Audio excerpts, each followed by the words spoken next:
ओम शांति। आज 3 मई 2024 आज की साकार मुरली के अनमोल मधुर महावाक्य सुनेंगे। मीठे मीठे बाबा के मीठे बच्चे, इस दुख धाम को जीते जी तलाक दो। इस दुख धाम को जीते जी तलाक दो, क्योंकि तुम्हें सुख धाम जाना है। आज की मुरली का प्रश्न है, बाप बच्चों को कौन सी एक छोटी सी मेहनत देते हैं? उत्तर है, बाबा कहते, मीठे मीठे बच्चे, काम महाशत्रु है, इस पर विजय प्राप्त करो। यही तुम्हें थोड़ी सी मेहनत देता हूँ, यही तुम्हें थोड़ी सी मेहनत देता हूँ। तुम्हें संपूर्ण बनना है, पतित से पावन अर्थात पारस बनना है। पारस बनने वाले पत्थर नहीं बन सकते। बाबा कहते, पारस बनने वाले पत्थर नहीं बन सकते। तुम बच्चे अभी गुलगुल बनो तो बाप तुम्हें नैनों पर बिठाकर साथ ले जाएंगे। ओम शांति। रूहानी बाप रूहानी बच्चों को समझाते हैं, यह तो बच्चे जरूर समझते हैं, हम ब्राह्मण ही हैं जो देवता बनेंगे, यह पक्का निश्चय है ना। बाबा कहते, टीचर जिसको पढ़ाते हैं जरूर आप समान बना देते हैं, यह तो निश्चय की बात है। कल्प कल्प बाप आकर समझाते, हम नरकवासियों को स्वर्गवासी बनाते हैं। बाप आकर समझाते, हम नरकवासियों को स्वर्गवासी बनाते हैं। सारी दुनिया को बनाने वाला कोई तो होगा ना। बाप स्वर्गवासी बनाते हैं, रावण नरकवासी बनाते हैं। इस समय है रावण राज्य, सतयुग में है राम राज्य। राम राज्य की स्थापना करने वाला है तो जरूर रावण राज्य की स्थापना करने वाला भी होगा। राम भगवान को कहा जाता है, भगवान नई दुनिया स्थापन करते हैं। बाबा कहते, ज्ञान तो बहुत सहज है, कोई बड़ी बात नहीं है, परंतु पत्थर बुद्धि ऐसे हैं जो पारस बुद्धि होना ही असंभव समझते हैं। नरकवासी से स्वर्गवासी बनने में बड़ी मेहनत लगती है, क्योंकि माया का प्रभाव है। कितने बड़े बड़े मकान 50 मंजिल 100 मंजिल के बनाते हैं, स्वर्ग में कोई इतनी मंजिल नहीं होती, आजकल यहाँ ही बनाते हैं। तुम समझते हो सतयुग में ऐसे मकान नहीं होते जैसे यहाँ बनाते हैं। बाप खुद समझाते हैं, बाप खुद समझाते हैं, इतना छोटा झाड़ तुम्हारे, इतना छोटा झाड़ सारे विश्व पर होता है, तो वहां मंजिलें आदि बनाने की दरकार ही नहीं। सतयुग में मंजिलें बनाने आदि की दरकार ही नहीं। ढेर के ढेर जमीन पड़ी रहती है, यहाँ तो जमीन है नहीं, इसलिए जमीन का दाम कितना बढ़ गया है। वहाँ तो जमीन का भाव लगता ही नहीं, ना म्युनिसिपल टैक्स आदि लगता। जिसको जितनी जमीन चाहिए ले सकता है, वहां तुमको सब सुख मिल जाते हैं, सिर्फ एक बाप की इस नॉलेज से। मनुष्य 100 मंजिल आदि जो बनाते हैं, बाबा कहते, मनुष्य 100 मंजिल आदि जो बनाते हैं उसमें भी पैसे आदि तो लगते हैं ना, वहां पैसे आदि लगते ही नहीं। अथाह धन रहता है, पैसे का कदर नहीं। ढेर पैसे होंगे तो क्या करेंगे, सोने हीरे मोतियों के महल आदि बना देते हैं। अभी तुम बच्चों को कितनी समझ मिली है। बाबा कहते समझ और बेसमझ की बात है, सतो बुद्धि और तमो बुद्धि। सतो प्रधान स्वर्ग के मालिक, तमोगुणी बुद्धि नरक के मालिक। यह तो स्वर्ग नहीं है, यह है नौरौरव नरक। बहुत दुखी है, इसलिए पुकारते हैं भगवान को, फिर भूल जाते हैं। कितना माथा मारते कॉन्फ्रेंस आदि करते रहते हैं कि एकता हो जाए। बाबा कहते परंतु तुम बच्चे समझते हो यह आपस में मिल नहीं सकते। यह सारा झाड़ जड़ जड़ी भूत है, फिर नया बनता है। तुम जानते हो कलयुग से सतयुग कैसे बनता है। बाबा कहते तुम जानते हो कलयुग से सतयुग कैसे बनता है। यह नॉलेज तुमको बाप अभी ही समझाते हैं। सतयुगी वासी सो फिर कलयुगी वासी बनते हो, फिर तुम संगम वासी बन सतयुगवासी बनते हो। कहेंगे इतने सब सतयुग में जाएंगे नहीं, जो सच्ची सत्य नारायण की कथा सुनेंगे। बाबा कहते जो सच्ची सत्य नारायण की कथा सुनेंगे वही स्वर्ग में जाएंगे, बाकी सब शांति धाम में चले जाएंगे। दुख धाम तो होगा ही नहीं। बाबा कहते दुख धाम तो होगा ही नहीं, तो इस दुख धाम को जीते जी तलाक देना चाहिए। बाप युक्ति तो बताते हैं कैसे तुम तलाक दे सकते हो। बाबा कहते बाप युक्ति तो बताते हैं कैसे तुम तलाक दे सकते हो। इस सारी सृष्टि पर देवी देवताओं का राज्य था, अभी फिर बाप आते हैं स्थापना करने। हम उस बाप से विश्व का राज्य ले रहे हैं। ड्रामा प्लान अनुसार चेंज जरूर होनी है। बाबा कहते यह है पुरानी दुनिया, इसको सतयुग कैसे कहेंगे। पूछ रहे हैं बाबा, ये तो पुरानी दुनिया है बच्चों, इसको सतयुग कैसे कहेंगे। परंतु मनुष्य बिल्कुल समझते नहीं कि सतयुग क्या होता है। बाबा ने समझाया है, इस नॉलेज के लिए लायक वह है जिन्होंने बहुत भक्ति की है, उन्हें ही समझाना चाहिए। बाकी जो स्कूल के होंगे नहीं, वह समझेंगे नहीं, तो फिर ऐसे ही टाइम वेस्ट क्यों करना चाहिए। हमारे घराने के ही नहीं है तो कुछ भी मानेंगे नहीं। कह देते हैं आत्मा क्या परमात्मा क्या, ये मैं समझना ही नहीं चाहता हूँ, तो ऐसे के साथ मेहनत क्यों करनी चाहिए। बाबा ने समझाया, ऊपर में लिखा हुआ है भगवानुवाच, मैं आता ही हूँ काल्प काल्प पुरुषोत्तम संगम युग पर और साधारण मनुष्य तन में, जो अपने जन्मों को नहीं जानता है। बाबा कहते जो अपने जन्मों को नहीं जानता है, मैं बतलाता हूँ पूरे 5000 वर्ष का पार्ट किसका होता है, हम बता देते हैं। जो पहले नंबर में आया है उनका ही पार्ट होगा ना।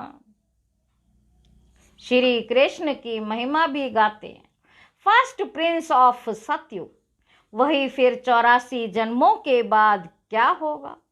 First beggar, beggar to prince, फिर प्रिंस टू बेगर।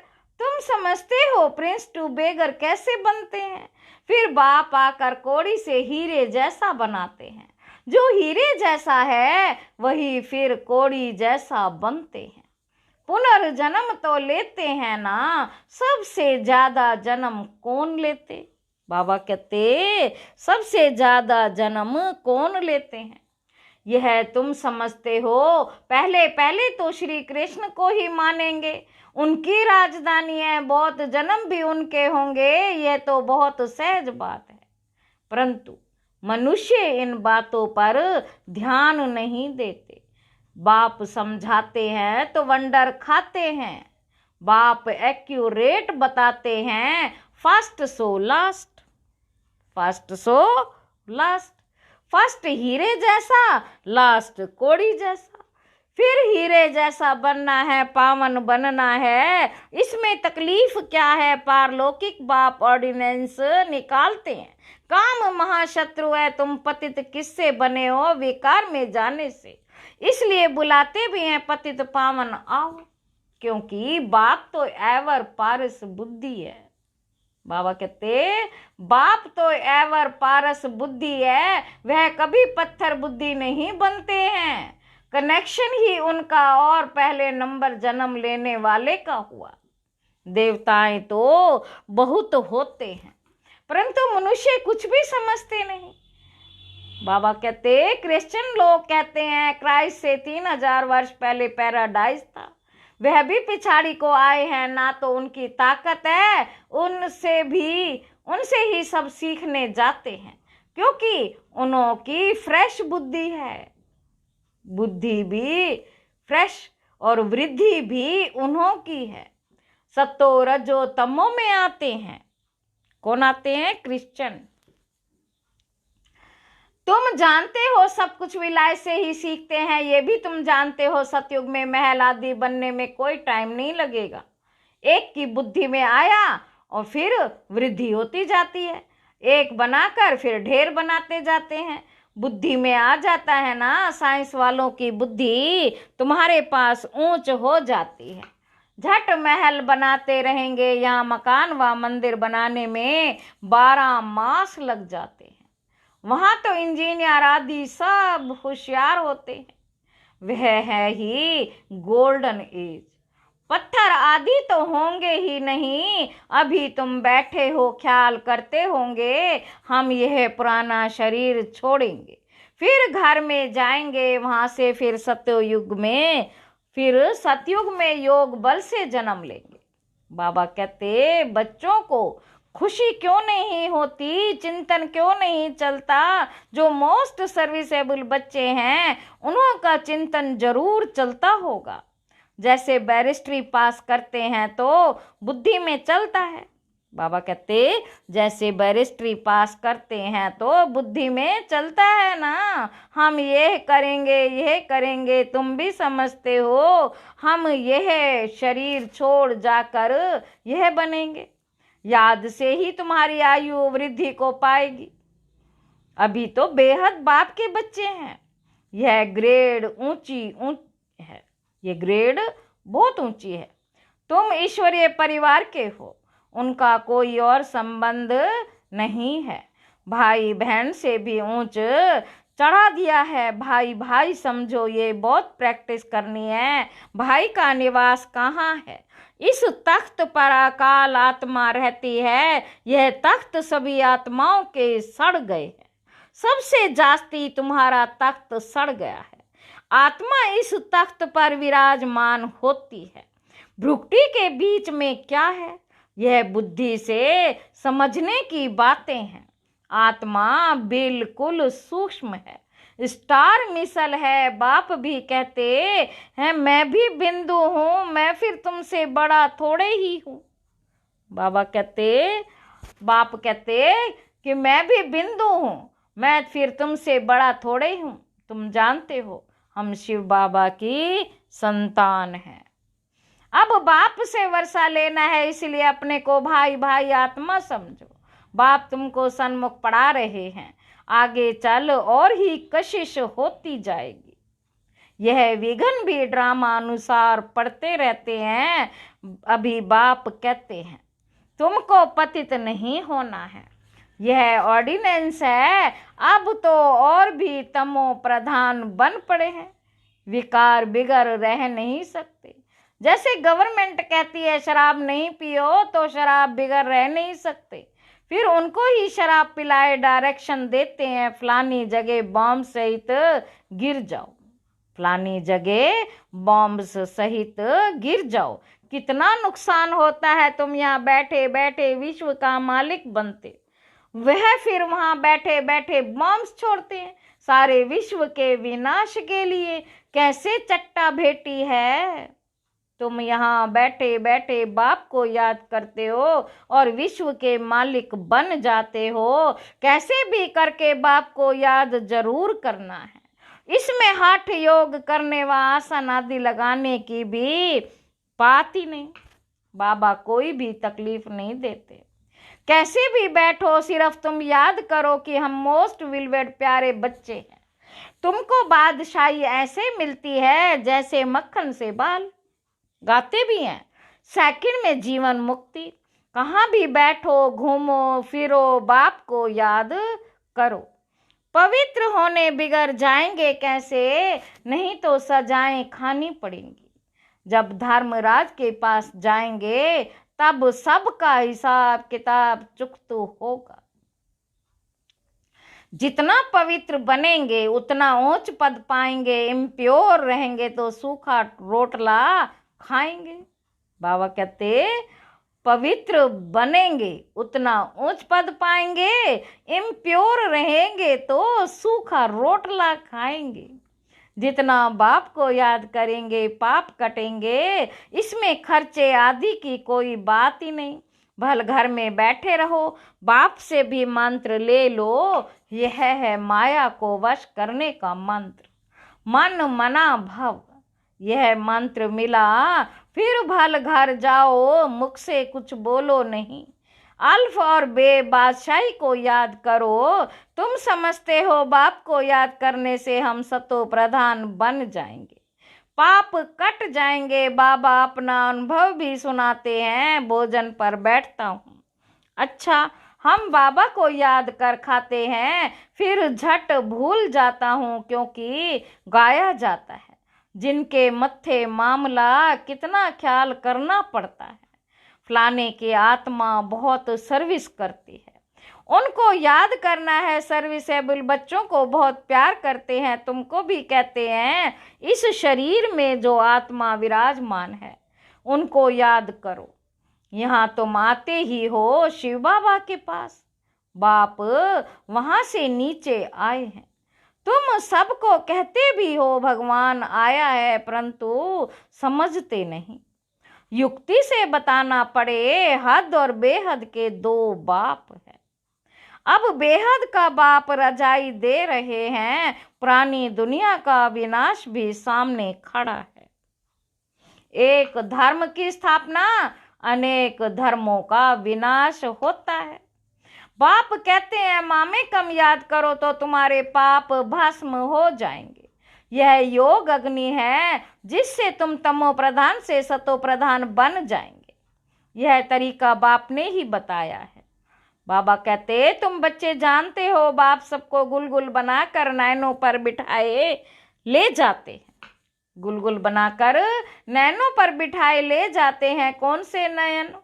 ज्ञान के। आत्माओं को ले जाते हैं। समझते हो? जाना तो जरूर है। उनसे पहले क्यों ना बाप से वर्षा तो ले लें। कमाई भी बहुत भारी है, बाप को भूलने से फिर घाटा भी बहुत है। पक्के व्यापारी बनो। बाप को याद करने से ही आत्मा पवित्र बनेगी। फिर एक शरीर छोड़ दूसरा जाकर ले लेंगे।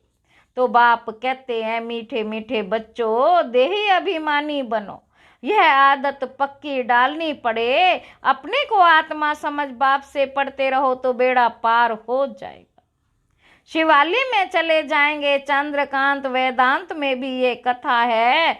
बोट नाव कैसे चलती है, बीच में उतरते हैं, कोई चीज में दिल लग जाती है, स्टीमर चला जाता है।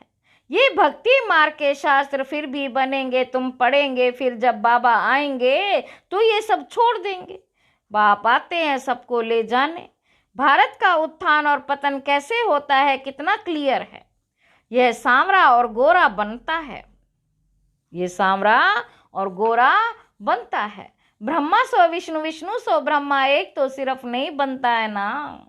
ये सारी समझानी है, श्री कृष्ण की भी समझानी है। गोरा और सांवरा स्वर्ग में जाते हैं तो नरक को लात मारते हैं। यह चित्र में क्लियर है ना। राजाई के चित्र भी तुम्हारे बनाए थे। अच्छा, मीठे मीठे सिक्की लदे बच्चों प्रति माता पिता बाप दादा का याद प्यार और गुड मॉर्निंग। रूहानी बाप के रूहानी बच्चों को नमस्ते। हम रूहानी बच्चों की रूहानी बाप दादा को याद प्यार और गुड मॉर्निंग। नमस्ते बाबा, नमस्ते, शुक्रिया बाबा, शुक्रिया। धारणा के लिए मुख्य सार। पहला पॉइंट है बाप के ऑर्डिनेंस को पालन करने के लिए हम आत्मा भाई भाई हैं। प्रकृति के बीच में हमारा निवास। हम बेहद बाप के बच्चे हैं। हमारा यह ईश्वरीय परिवार है। इस स्मृति में रहना है। देही अभिमानी बनने की आदत डालनी है। दूसरा पॉइंट है धर्मराज की सजाओं से छूटने के लिए अपने सब हिसाब किताब चुकतू करने हैं। माया को वश करने का जो मंत्र मिला है उसको याद रखते सतो प्रधान बनना है। वरदान है बिंदी रूप में स्थित रहे। औरों को भी ड्रामा के बिंदी की स्मृति दिलाने वाले विघ्न विनाशक भव। जो बच्चे किसी भी बात में क्वेश्चन मार्क नहीं करते, सारा सदा बिंदी रूप में स्थित रहे, हर कार्य में औरों को भी ड्रामा की बिंदी स्मृति में दिलाते हैं, उन्हें ही विघ्न विनाशक कहा जाता है। वह औरों को भी समर्थ बनाकर सफलता की मंजिल के समीप ले आते हैं। वह हद की सफलता की प्राप्ति को देख खुश नहीं होते, लेकिन बेहद के सफलता मूर्त होते हैं। सदा एक रस एक श्रेष्ठ स्थिति में स्थित रहते हैं। वह अपनी सफलता की सब स्थिति से असफलता को भी परिवर्तन कर देते हैं। स्लोगन है दुआएं लो दुआएं दो तो बहुत जल्दी माया जीत बन जाएंगे। दुआएं लो दुआएं दो तो बहुत जल्दी माया जीत बन जाएंगे। अच्छा, ओम शांति।